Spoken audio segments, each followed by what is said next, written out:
Olá, hoje no Mundo Político, a participação brasileira e os principais encaminhamentos da COP28. A Conferência das Nações Unidas sobre Mudanças Climáticas de 2023, realizada em Dubai, terminou com um texto chancelado pelos países membros que aprova a transição dos combustíveis fósseis para frear o aquecimento global. É a primeira vez que um acordo no evento fala expressamente em mudar o perfil da matriz energética mundial. O Brasil esteve presente com a maior delegação e Belém, capital do Pará, foi confirmada como sede da COP30 em 2025. Qual o potencial de protagonismo do país na nova era que se desenha e os desafios que as metas traçadas trazem para quase 200 países? Eu converso com o diretor executivo da Fundação SOS Mata Atlântica, Luiz Fernando Guedes Pinto. Luiz, prazer recebê-lo no Mundo Político, seja bem-vindo. Obrigado, eu te agradeço o convite e a oportunidade de conversar com você. Luiz, o acordo final da COP28 foi considerado por muitos um avanço ao prever a redução gradual do uso de combustíveis fósseis, petróleo, carvão e gás natural, para diminuir a emissão de gases de efeito estufa responsáveis pelas mudanças climáticas que têm impactado o planeta. Quais são, a seu ver, os principais ganhos e o que deixou a desejar no encontro?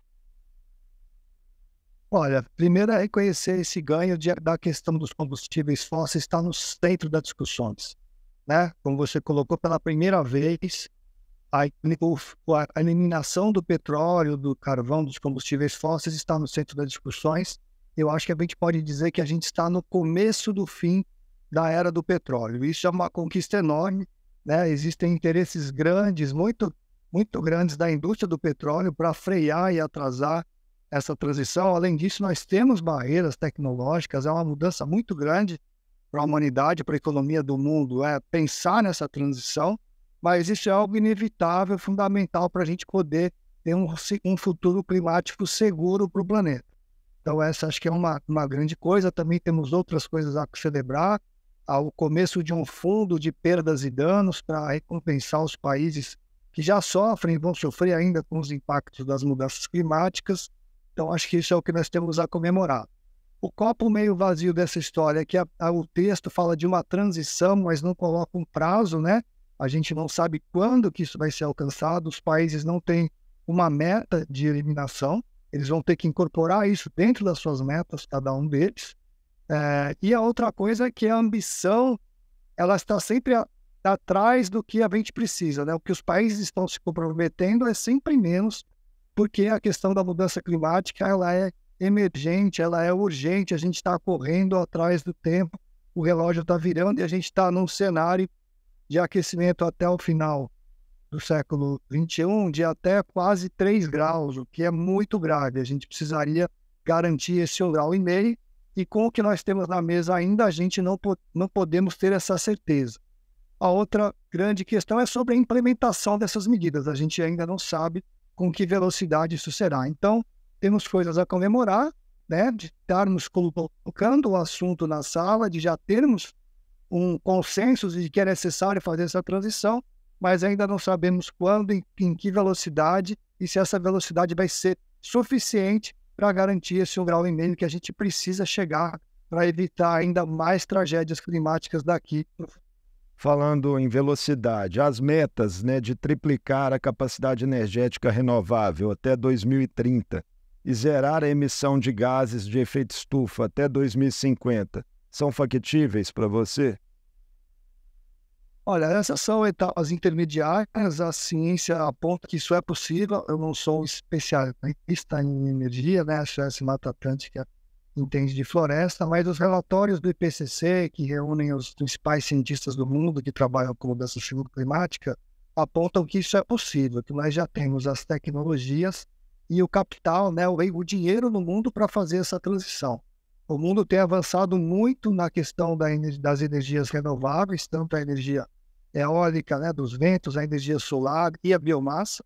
O Brasil é um país muito particular, porque tem todas essas possibilidades, né? Tem sol o ano inteiro, produz biocombustíveis. Para alguns países, isso vai ser muito mais desafiador. Mas sim, é possível a gente alcançar, é necessário a gente alcançar, mas isso vai exigir esforços muito grandes de alguns países mais, de outros menos.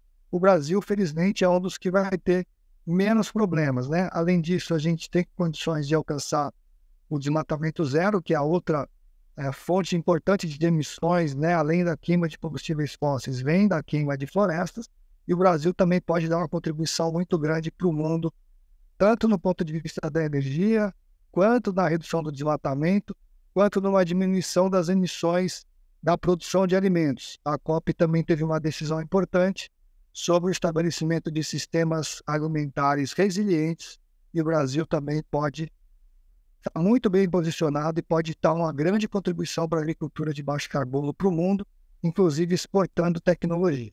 A gente citou, né, no início, na abertura, a maior delegação brasileira na COP, né, foram 1.337 participantes.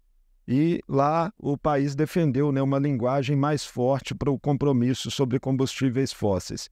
O que mais que lhe chamou a atenção, Luiz, nessa participação nacional? Olha, realmente é uma delegação muito grande. Essa delegação combina representantes do governo brasileiro, né? Tanto os negociadores e diplomatas, quanto as autoridades, né, do governo federal. A gente também tinha lá a presença de governos estaduais, municipais, deputados, senadores, senadoras, representantes de empresas e da sociedade civil, de movimentos sociais, indígenas, movimentos negros, da juventude. Era um grupo realmente muito grande, e isso é muito significativo. O destaque é que o Brasil volta a ter uma posição de protagonismo e liderança nessa discussão climática e ambiental no mundo, passa a ser um país que volta a ter importância, que precisa ser ouvido, que participa ativamente das negociações, que tem propostas, né? O Brasil apresentou, por exemplo, a proposta de um novo mecanismo para acabar com o desmatamento no mundo todo, nas florestas tropicais, e também chamou muita atenção a abertura da diplomacia brasileira para dialogar com essa enorme delegação brasileira que estava lá. Os diplomatas tinham uma rotina de diálogo com a sociedade brasileira, de nos informar o que estava acontecendo, o progresso das negociações, o que estava em pauta, e também nos dava a oportunidade de dar ideias, sugestões e poder, de alguma forma, colaborar com essas negociações. Então, a boa notícia é que o Brasil está de volta com protagonismo, liderança e propostas. Tem as suas contradições, tem os seus desafios, mas é um novo Brasil que volta a participar da Conferência do Clima.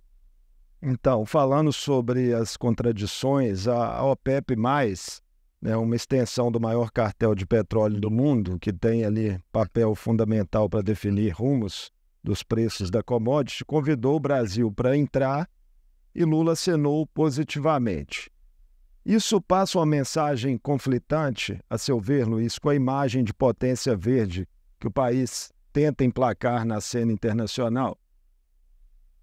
Certamente, eu concordo totalmente com você, é uma posição bastante ambígua e contraditória. A posição que o país defendeu nas negociações lá em Dubai é de que sim, deveria haver essa transição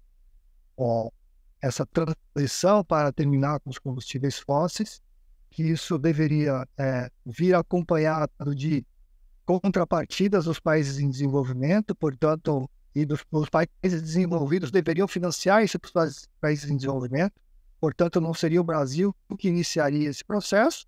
Essa é uma posição razoável da diplomacia, dizendo assim, temos que acabar com combustíveis fósseis, mas quem tem que se esforçar primeiro são os países ricos e desenvolvidos.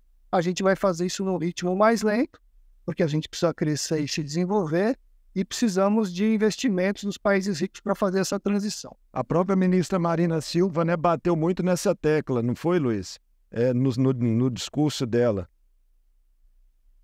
Exatamente, ela defendeu isso claramente, né? A Marina Silva foi a chefe da delegação do Brasil, ela como ministra do Meio Ambiente, ela é que nos representa perante a Convenção do Clima, mas a posição do ministro de Minas e Energia, que também estava em Dubai, era bastante diferente, né? Acenando com esse convite da OPEP, dizendo que o Brasil vai queimar até a última gota de petróleo, que a Petrobras, né, vai ser uma das principais empresas petroleiras do mundo, e esta, sem dúvida, é uma posição ambígua e contraditória. O Brasil chegou à COP com a sua lição de casa de redução do desmatamento. No primeiro ano do mandato do governo atual já houve uma redução grande do desmatamento na Amazônia e da Mata Atlântica, enquanto no Cerrado ainda estava em alta, e a ministra Mariana Silva podia apresentar esse resultado e comemorar, mas ao mesmo tempo tinha um outro Brasil lá no Ministério das Minas e Energia falando do petróleo. Então,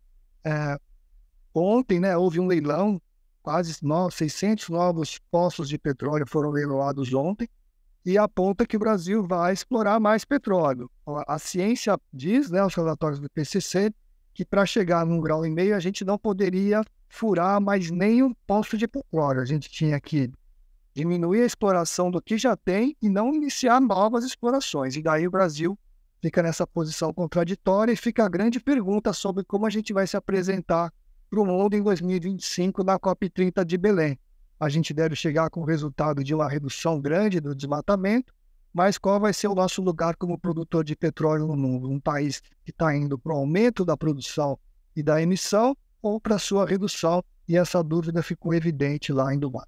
Ambientalistas, alguns, né, reclamaram do número recorde de lobistas de combustíveis fósseis que estavam presentes na COP. O que você sentiu, Luiz, em relação a isso? Trouxe impactos mais visíveis? Olha, eu pessoalmente não pude perceber isso lá, né? Assim, sim, é uma conferência que tem 90 mil pessoas, então é muita gente, eu não conseguia diferenciar.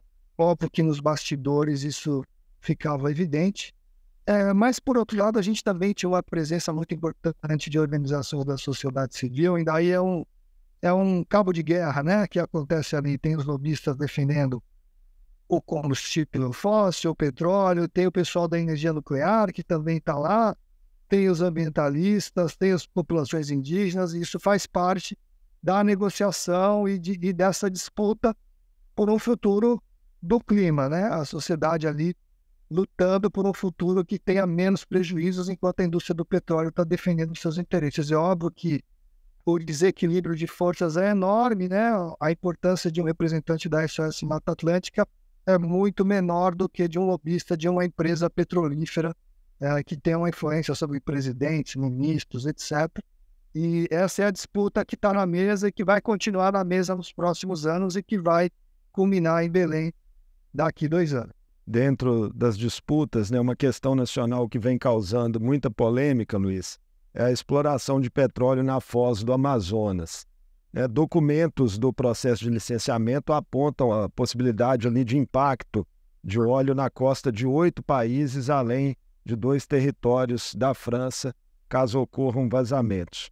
Como é que você tem visto de fora o processo, né, mesmo não sendo um especialista em petróleo, mas as divergências que ele suscita no governo e na própria sociedade? Olha, primeiro acho que a gente tem que prestar muita atenção nas análises e decisões do IBAMA. O IBAMA é o órgão que tem que fazer o licenciamento dessas perfurações, e ele está dizendo que, por enquanto, não existe segurança para fazer essas perfurações, né? São várias perguntas que a gente tem que fazer. Uma, é necessário buscar novas fontes de petróleo, uma vez que o mundo está dizendo que a gente tem que parar de usar petróleo? Essa é a primeira pergunta, e a resposta da ciência é não devemos mais buscar novas fontes de petróleo, mesmo que elas existam.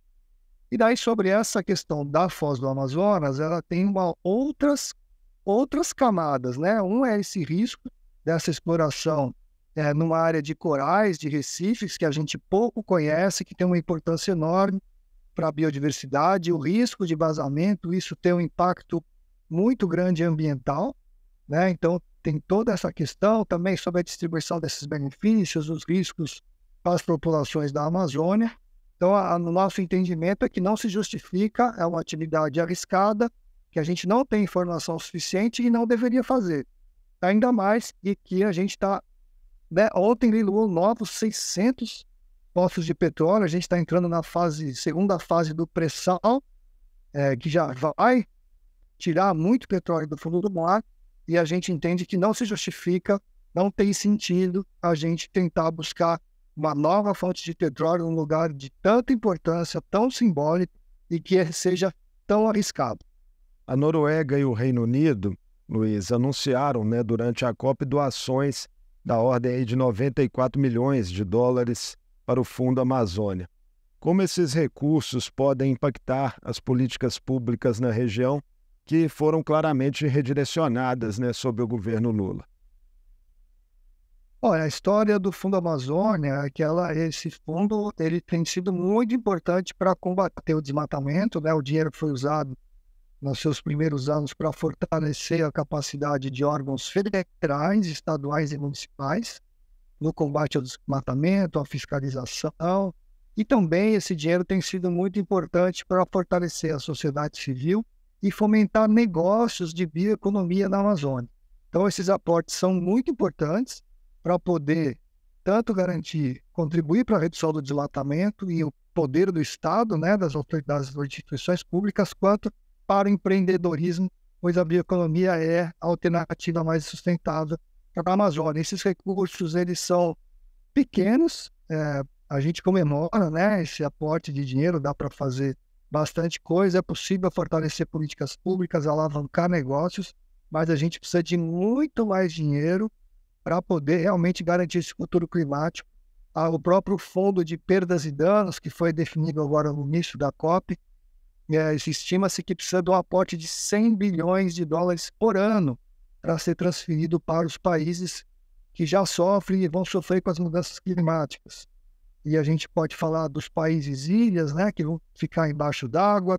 O próprio Brasil, a gente já teve grandes tragédias esse ano e poderia receber dinheiro de perdas e danos, porque a gente teve mortes, perdas econômicas, quebras de safra em função das mudanças climáticas, e os recursos que foram alocados lá para esse fundo ainda está na ordem de um pouco mais de 100 milhões de dólares. A gente precisa de mais de 100 bi. Então, tudo isso ainda está muito atrasado, pequeno em relação ao tamanho do desafio que a gente tem pela frente, mas o Fundo Amazônia é uma experiência de sucesso que tem que continuar, tem que ser fortalecido e ser replicado. Queria aprofundar um pouco com você uma questão que você acompanha de perto, que é o desmatamento, né? O Brasil, como você mesmo lembrou, né, vem reduzindo significativamente os índices dessa ocorrência na Amazônia, mas os alertas no Senado bateram recorde, no Cerrado, bateram recorde em novembro. Como entender essas rotas, Luiz, opostas, e o que elas impõem ao poder público brasileiro nesse momento? Esse efeito da gente conseguir estancar o desmatamento na Amazônia tem levado à expansão da agropecuária para o Cerrado. Então é um efeito meio indireto e perverso, infelizmente, de que a gente consegue diminuir o desmatamento na Amazônia, consegue diminuir o desmatamento na Mata Atlântica, mas a gente desloca ele para o Cerrado, está deslocando para o Pampa, para o Pantanal, para a Caatinga, e isso está acontecendo de maneira muito preocupante. O desmatamento ele tem várias consequências, né? Um deles é a emissão de gases de efeito estufa e contribuir para a emissão para o aquecimento global. Mas, além disso, a gente tem a perda da biodiversidade, a gente compromete a disponibilidade de água. Então, a gente tem que ter uma política sistêmica para combater o desmatamento em todos os biomas brasileiros.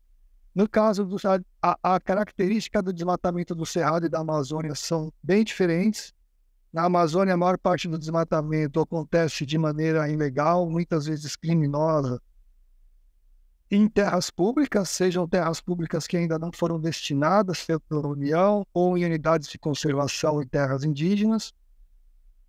E no Cerrado, a gente tem um desmatamento em grande parte legal, é um desmatamento autorizado para a expansão da fronteira agrícola brasileira, agropecuária. Isso está principalmente localizado no Mato Grosso e no Mato Piba. Mato Piba é uma região que combina Maranhão, Tocantins, Piauí e Bahia, mas em Minas Gerais a gente também tem um aumento do desmatamento nas regiões de Cerrado, e daí são políticas públicas bastante diferentes. A gente tem que aplicar o Código Florestal para poder diminuir um pouco o desmatamento, mas a gente tem que combater o crime e o desmatamento ilegal na Amazônia e tem incentivos no Cerrado para que os proprietários de terra não desmatem para produzir mais e possam também garantir o controle do desmatamento no Cerrado. Ele emite menos gases de efeito estufa, mas o desmatamento no Cerrado também é muito grave para a biodiversidade, para a questão da água, isso para todo o Brasil. Para as elites econômicas e cúpulas políticas, né, dos estados, ainda vocês, né, de organizações não governamentais, percebem muita resistência em relação aos cuidados com o desmatamento? Sim, isso é bastante localizado. Então, a gente teve uma mudança muito grande no governo federal, né? Com a mudança de governo, a gente teve o governo anterior, que era o governo que negava a ciência, fazia praticamente um convite ao desmatamento e à degradação ambiental. Agora a gente tem um governo, um compromisso com o desmatamento zero, tem políticas ambientais consistentes para combater o desmatamento, tem as suas contradições, obviamente, e daí dentro dos estados isso varia muito. A gente observou uma redução muito grande do desmatamento em Minas Gerais, na Mata Atlântica, na Bahia, isso ainda está alto. Paraná e Santa Catarina são estados que combatem muito a lei da Mata Atlântica, mas a grande questão hoje está no Congresso Nacional. É no Congresso Nacional que estão as principais ameaças para os compromissos que o Brasil tem de diminuir o desmatamento no mundo. A gente tem projetos de lei correndo, inclusive, decisões no Congresso sobre a lei da Mata Atlântica, sobre a questão do marco temporal das terras indígenas. Nós temos um projeto de lei sobre o licenciamento ambiental e a gente corre o risco do governo federal estar indo numa direção e o Congresso Nacional está indo em direção oposta, aprovando projetos de lei e tomando decisões que levam à diminuição da proteção ambiental, ao desmatamento e aumento das emissões, o que compromete tudo que o Brasil está prometendo aí pelo mundo afora. Essa é a grande preocupação que nós temos hoje como sociedade civil. Ao mesmo tempo, né, que tem que lidar com essas contradições, Luiz, o país teve a confirmação de Belém como sede da COP30 em 2025, né, também aconteceu agora na COP28. E qual que é o simbolismo para você, né, da realização pela primeira vez da conferência em uma cidade amazônica e como que o país pode usar isso, né, para fortalecer os seus planos nessa seara? Olha, isso é muito simbólico, né? Acho que é importante recordar que o Brasil ia receber a COP do Clima em Salvador, no início do governo Bolsonaro, e o governo desistiu, né? Ele resolveu não sediar a COP e ela teve que ser transferida para outra região. Então, o Brasil já teve essa oportunidade e abriu mão desse protagonismo. Agora, vamos receber em 2025 e em Belém, né, numa capital da Amazônia. Isso é muito simbólico para o mundo. A Amazônia é a principal floresta tropical do planeta. Então, isso já por si só já tem grande significado. O Brasil vai acumular no mesmo período a presidência do G20, então o país vai estar em muita evidência como um país que vai ter um papel decisivo nas negociações internacionais, tanto no G20 quanto na COP25. E estando em Belém, isso ainda é mais simbólico, as populações indígenas vão estar lá, os povos tradicionais, né? A sociedade brasileira vai estar atenta e o mundo inteiro vai estar olhando para a Amazônia. A gente imagina que vai chegar lá com uma redução significativa do desmatamento, mostrando sucesso no combate ao desmatamento, mas a COP25 vai falar com grande importância sobre o petróleo, vai voltar nesse tema. Vai ser uma COP onde os países vão ter que apresentar uma versão atualizada das suas metas de redução de emissões, que se chama NDC, que são as contribuições voluntárias de outros países. Em 2025, os países vão trazer essa nova versão e a principal questão que vai estar na mesa é o que evoluiu de Dubai até Belém em relação à eliminação dos combustíveis fósseis. E aí é onde mora o perigo. O Brasil vai chegar provavelmente com uma lição de casa muito bem feita em relação à agricultura e em relação ao desmatamento, mas não sabemos se a gente vai chegar lá como um país que está explorando cada vez mais petróleo ou se está abrindo mão disso. A gente vai sentar na mesa como um país que vai dar um exemplo, que vai cobrar dos outros países a redução, ou a gente vai estar numa situação novamente ambígua e contraditória, que pode fragilizar a nossa capacidade de negociação em Belém.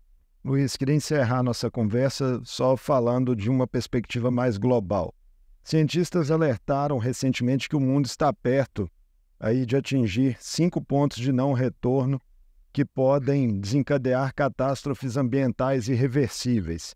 Segundo eles, se não controlarmos, o aumento global da temperatura, eventos como o colapso de corais de águas quentes, degelo do permafrost, o derretimento de grandes porções de gelo no Ártico e na Antártida se tornariam aí cada vez mais prováveis.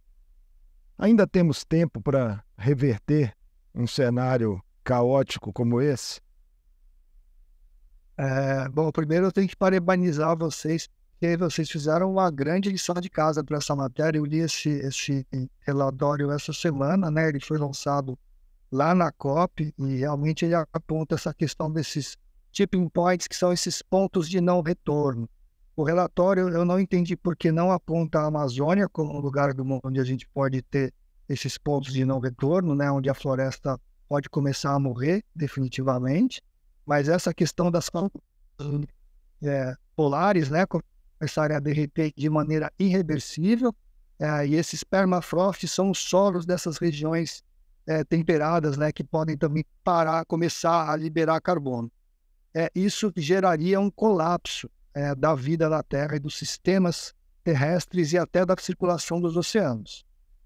A sua pergunta, é possível reverter? Ainda é possível reverter. Todos esses estudos, inclusive esse que você citou, ele aponta que sim, temos ciência, tecnologia, capital para revertermos, mas isso exige um cavalo de pau da humanidade. Mudanças drásticas, bruscas dos negócios, das empresas, das fontes de energia, do padrão de consumo, da distribuição da riqueza do mundo, né? Porque essa questão afeta de maneira muito desigual tanto os ecossistemas do planeta quanto as populações. Então, acho que o recado final é de que sim, é possível, a humanidade é muito inteligente, tem as soluções, tem a capacidade, mas precisa de vontade política e tomar decisões muito duras que vão enfrentar interesses de grupos econômicos, mas que no final a humanidade como um todo ganharia e nos permitiria garantir esse futuro seguro. Se a gente transpor esses limites de não retorno, o risco de não fazer nada fica muito mais caro, né? O custo de não agir, de não resolver esses problemas, ele é muito maior do que o de agir. Então, se a gente usar o nosso dinheiro para as ações que levem a esse cavalo de pau, a gente pode garantir o bem-estar para a nossa humanidade, para todo mundo poder viver bem e dignamente, mas isso exige realmente decisões muito duras, mas que são possíveis e a gente tem que cobrar isso das empresas, dos governos, para a gente poder garantir o futuro para nós, para os nossos filhos e netos, mas isso agora também vale para a gente não pode, tem que entender que esses problemas já estão acontecendo. Tomara que estejamos à altura dos desafios. Luiz, muito obrigado por essa conversa conosco no Mundo Político. Esperamos ter outras oportunidades. Eu que agradeço a oportunidade e conte com a gente para outras conversas. Um abraço. Abraço. Eu conversei com Luiz Fernando Guedes Pinto, diretor executivo da Fundação SOS Mata Atlântica. Falamos sobre as recomendações finais da Conferência das Nações Unidas sobre Mudanças Climáticas, a COP28, encerrada nessa semana em Dubai. A participação destacada do Brasil, o potencial que o país terá frente à questão nos próximos anos e os desafios globais para a redução do uso de petróleo, carvão e outros combustíveis fósseis. O Mundo Político fica por aqui. Obrigado por nos acompanhar e até o próximo programa.